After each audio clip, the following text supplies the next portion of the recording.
5 minutos del Espíritu Santo. 23 de agosto. En medio de todo lo que vivimos hay un encanto secreto, un misterio divino escondido que pocas veces alcanzamos a percibir. En cada cosa y en cada experiencia hay una luz cautivante que no se descubre a simple vista.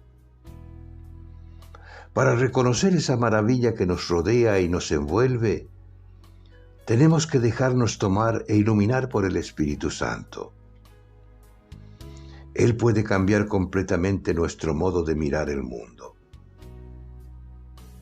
Pero si Él no nos ilumina, solo vemos lo áspero y gris de las cosas. Con el Espíritu Santo, también la enfermedad puede llegar a ser una preciosa experiencia llena de intensidad espiritual. También un fracaso puede dejar una enseñanza profunda. Y hasta las caídas pueden convertirse en un trampolín para elevarnos a lo más alto. Con la luz del Espíritu, una hoja que cae es un mensaje de amor. Y el atardecer es un maestro de sabiduría. Dejémonos encantar los ojos con el Espíritu Santo. Cardenal Víctor Manuel Fernández.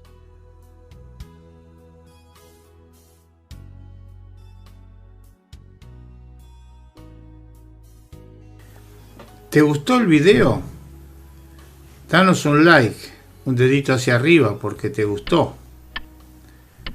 Suscríbete al canal y no dejes de tocar la campanilla, así te avisaremos cada vez que subimos un video.